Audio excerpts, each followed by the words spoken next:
So this is going to be the beginning of an amazing content series that covers the entire infrastructure, the entire post-purchase infrastructure that we've used to influence over $25 million in extra repeat revenue for multiple direct-to-consumer brands. This took me weeks to put together, but I finally done it, and I'm excited to share with you guys. So imagine you walk into a coffee shop, you place your order, you pay, and you sit down, right? Now the barista that's attending to you disappears into the bar. There's been no updates, no estimated wait time, just silence.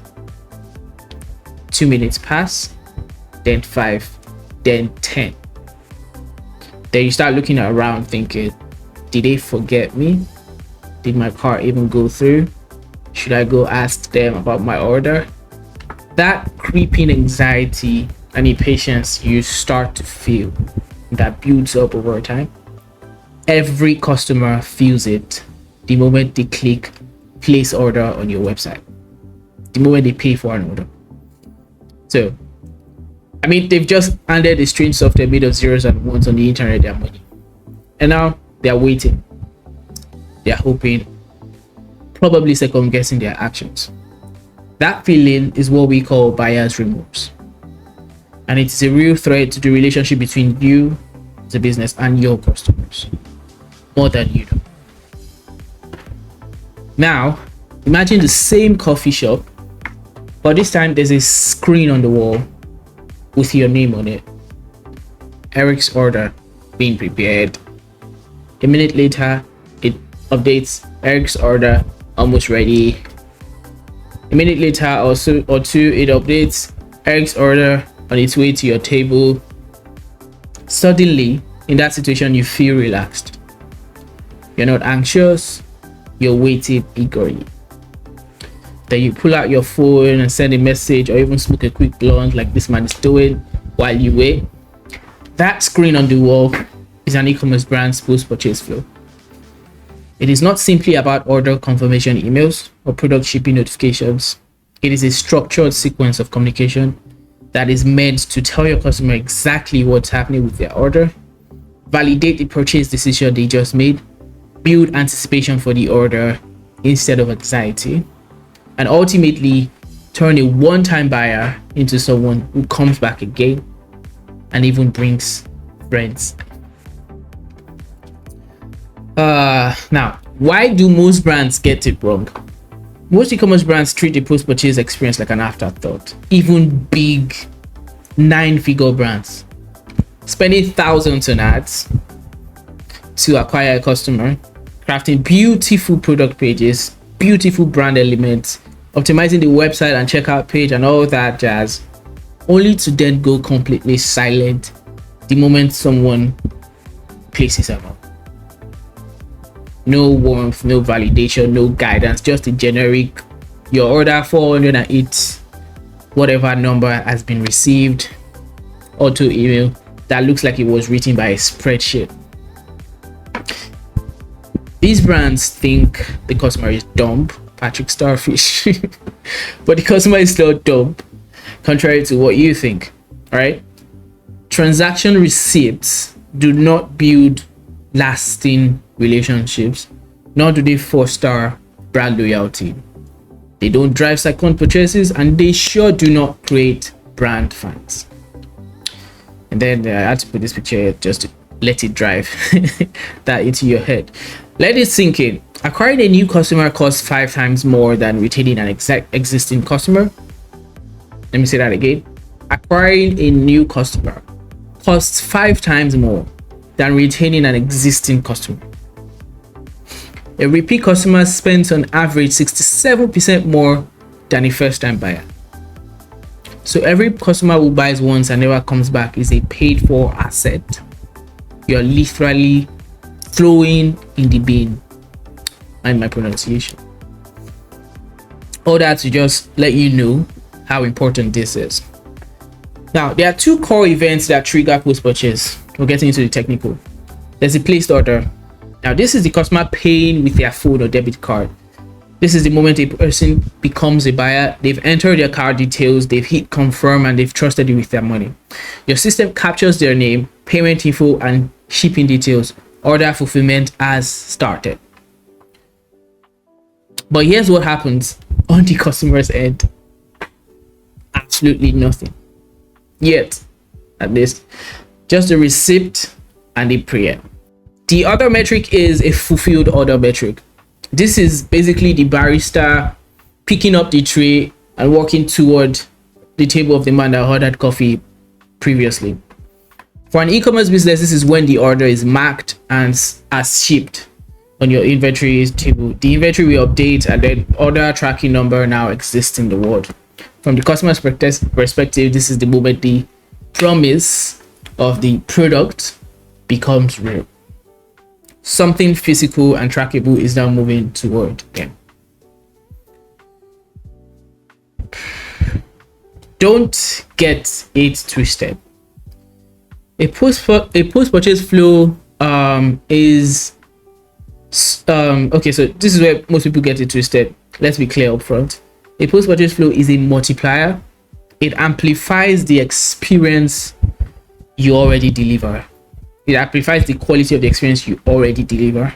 If your product is bad, it will amplify the disappointment faster. If your product is great, it will amplify the brand loyalty exponentially. A great post-purchase experience can keep your customer informed and calm at every stage. Set clear expectations, eliminate buyer's remorse. Okay, set clear expectations so they don't have to email your support 12 times. Eliminate buyer's remorse before it metastasizes. Reinforce that buying from you was the right call. Increase order value through well-timed upsells.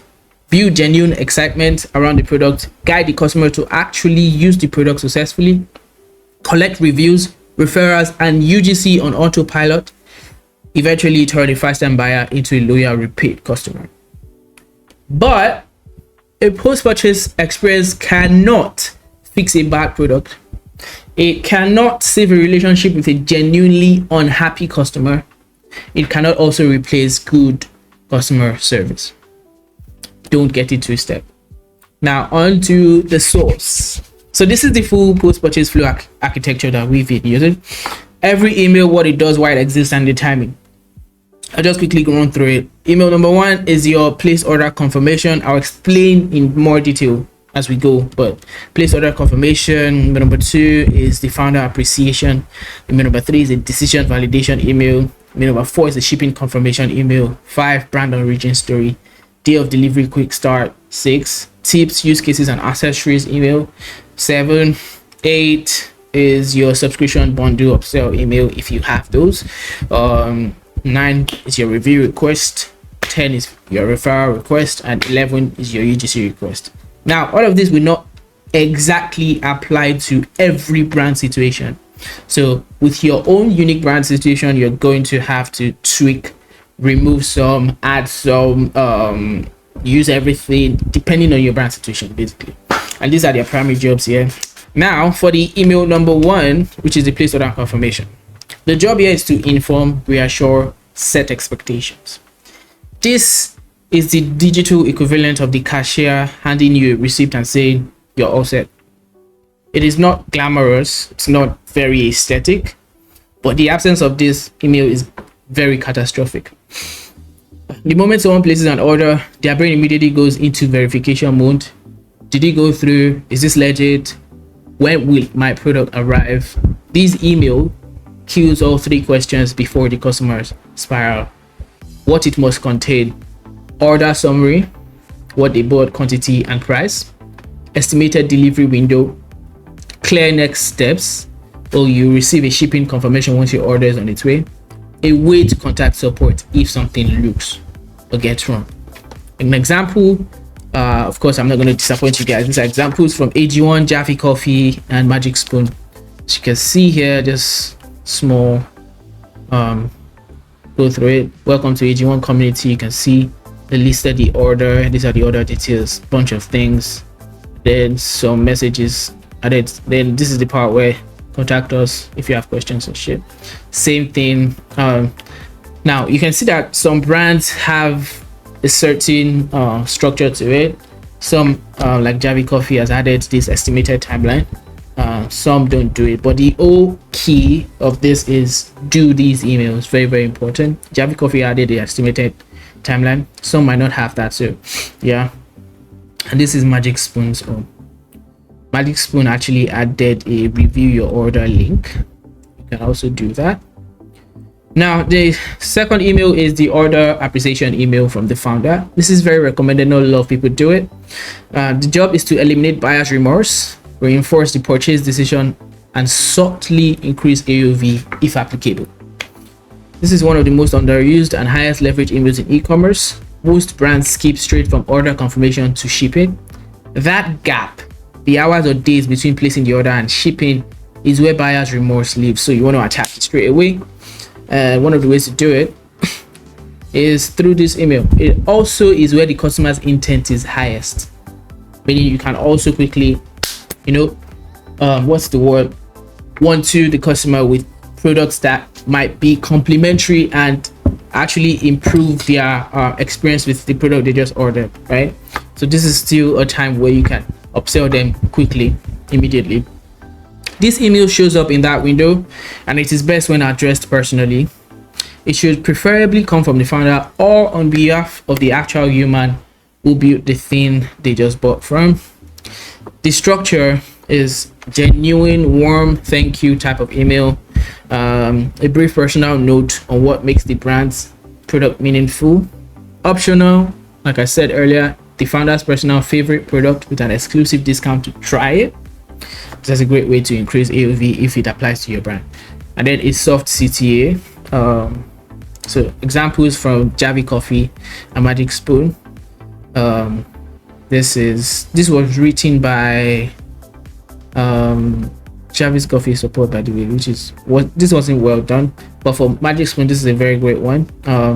Hey, hi Idris, Gabby here, one of the founders of Magic Spoon, so it's a very, very solid one. Magic Spoon. Email number 3 is the purchase decision validation email. By this, the job is to eliminate buyer's remorse again, reinforce the decision through social proof, and still cross-sell, because within that window we can still cross-sell them. By this point, the customer has confirmed their order and received a personal note, and it's not necessarily impossible for you to have the email 2 and email 3 emails.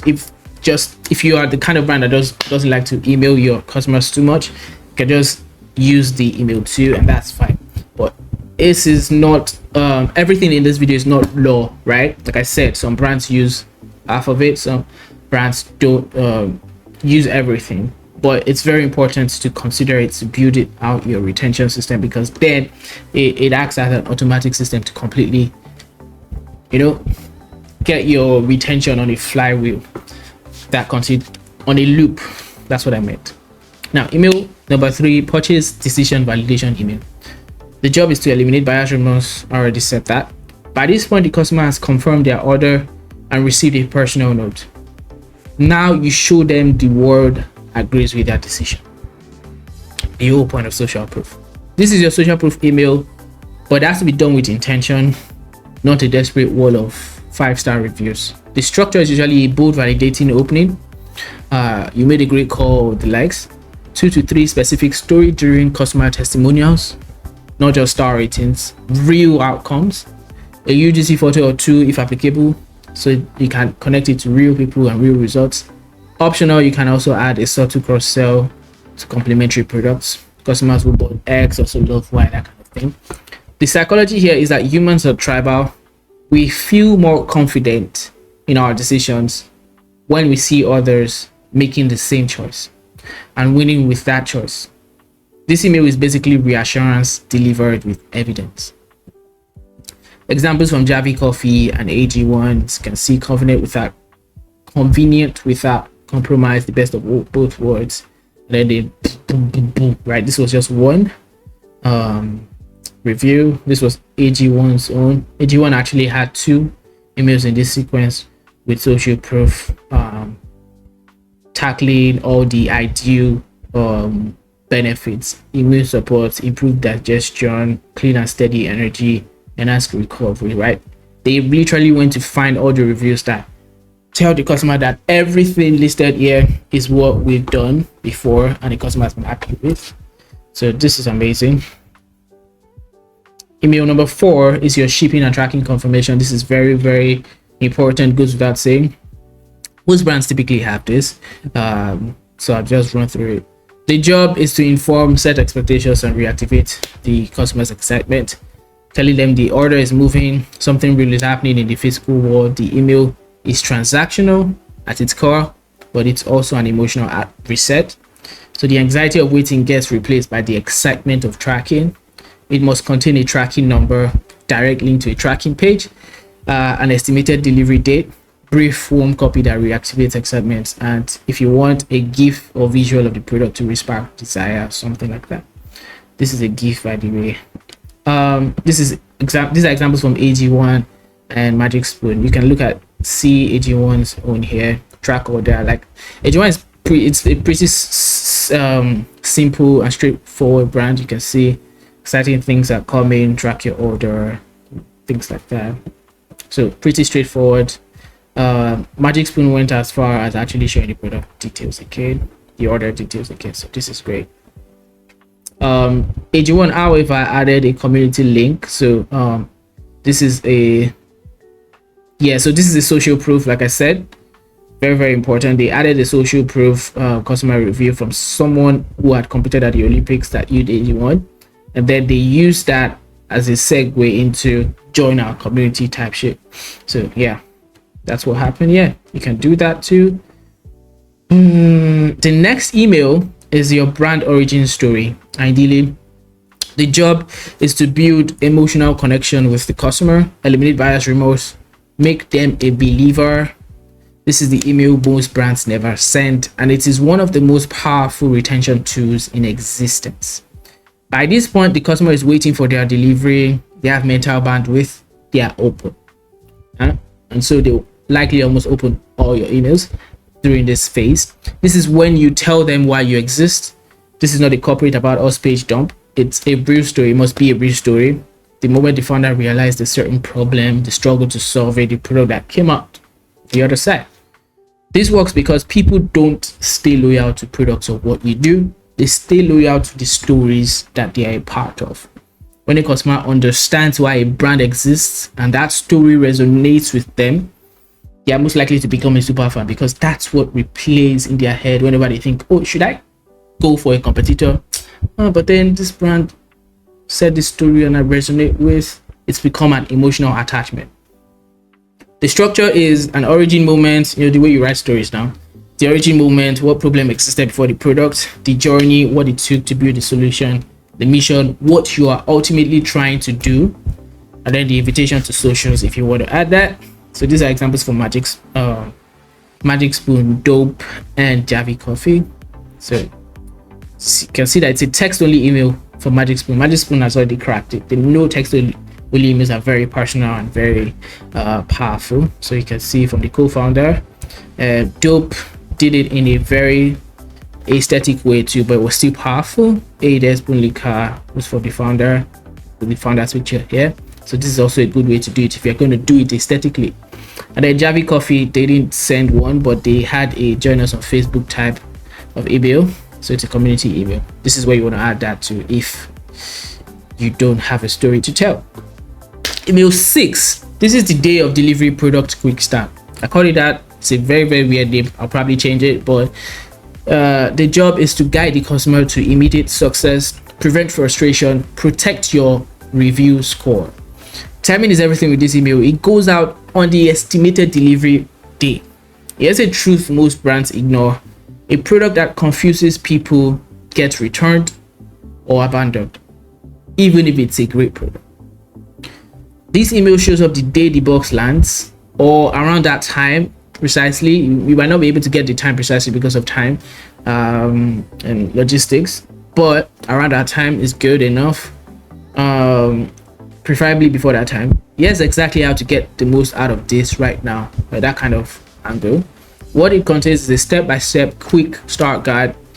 Visual, very, very important here. Visuals are very, very important here. Photos, GIFs, short video.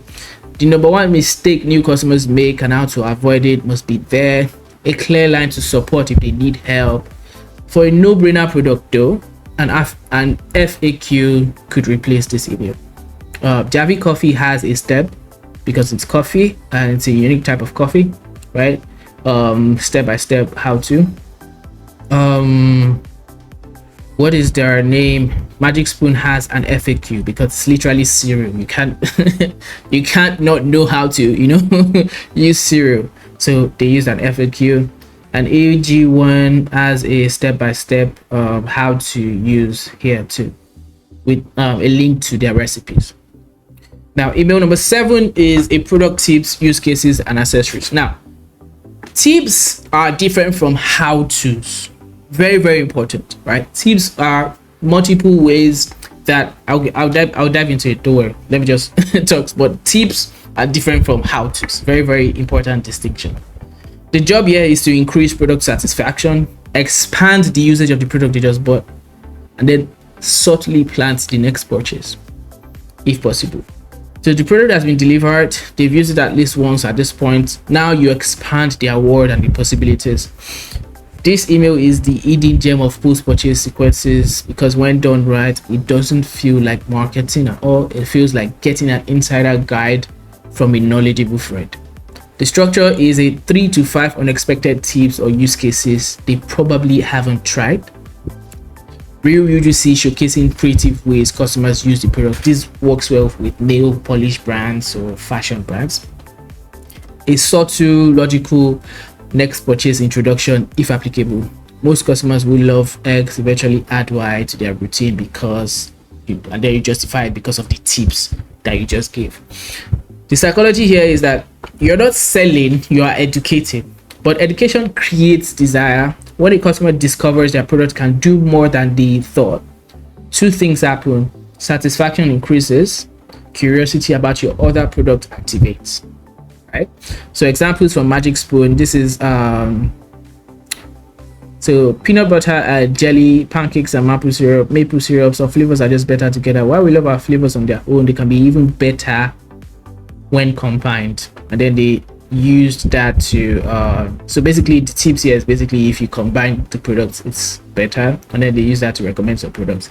And still exactly, this is the UGC part I said. Show a bunch of people actually trying different things with your product. That's very good. So and then there's a link here with the CTA that says create your own. AG1 has had as theirs says comprehensive nutrient made simple. So these are tips only, taking it first in the morning, 1 level scoop. Once you transfer the powder into AG1 canister, keep it in the fridge, things like that. Discover more tips. Guess what? That's probably going to link into more tips that become recommendation of other product. This is another one. AG1 actually had 2 emails like that in their sequence, which is quite unique. And you can see here something important to note here is that they keep showing their bottle. So if you bought the actual product without buying the bottle, this is a subtle way of recommending that bottle for you. You might want to get it the next time. So this is solid post purchase from AG1. Email number 8 is a product subscription or bundles upsell. So the job here is to lock in repeat revenue as fast as possible and increase lifetime value. The product has been delivered, they've used it at least once. Now you expand the award, and you don't do it subtly, you do it like literally. If applicable, because this is what they apply to all brands. This email only goes to customers who aren't already on the subscription or don't own the bundle if you have bundles and subscriptions.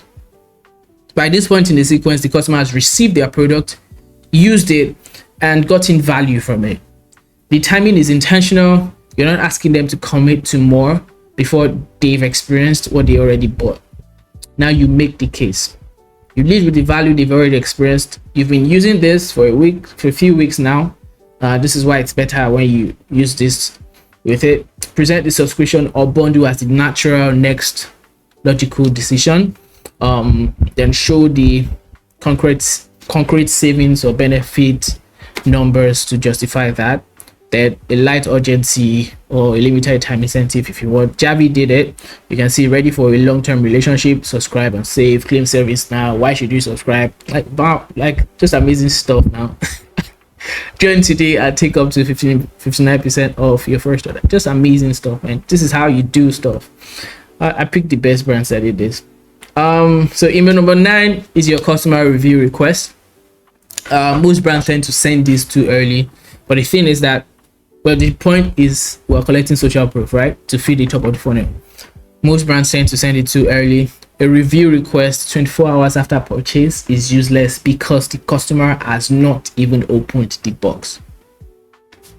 This email goes out after the customer has had meaningful time with the product, they've used it, they've formed an opinion, they have something real to say. Don't send your review request 24 hours after the product has delivered. Don't be like Temu. It's Temu that usually does that. I've not used the product and then they are sending me a review request. Or Temu, whatever you call it. The structure here is acknowledge the time they've had with the product, make the ask feel personal and not automated. Your experience genuinely helps other people make the right decision. One clear CTA, direct link to leave a review, zero friction. Optional, you can add a small incentive also to the review request, discount on their next order if your profit margins allow. It can also be a flywheel to push repeat purchases too. So this is one from Javi Coffee, this is one from Magic Spoon, and this is another one from Magic Spoon. This is actually a survey. We'll get to that in a bit. Now there's a customer referral request. The job here is to activate word of mouth, acquire new customers at near zero cost. You know, retention is just amazing what you can do with it. It only goes to customers showing signals of satisfaction, customers that have probably clicked the level 5 here of satisfaction here, level 10 or 5 stars here and the likes. So it goes to customers showing signals of satisfaction, people that have opened previous emails, clicked through or completed the review. A referral ask to a disengaged or unhappy customer is noise at best, damaging at worst. So I'm going to get deeper into these emails as we go deeper. So don't worry, how you're going to build it out exactly is going to be gone through. The structure is to celebrate the relationship. You've been with us for so and we appreciate you more than you know. This is usually best when sent to repeat customers, not first time customers. So you want to make the referral offer genuinely attractive for both parties, not just the referrer. Simple mechanics, one link, one clear benefit, no complicated steps, right? This is an example from this is an example though. I don't think I found any brand that did this. This is an example from Magic Spoon. We want to hear from you. Okay, this is not an example from Magic Spoon. I didn't find any brand that actually did this. But we've done it. I should have actually put some examples of us doing it. But yeah, email number 11 is your customer UGC request.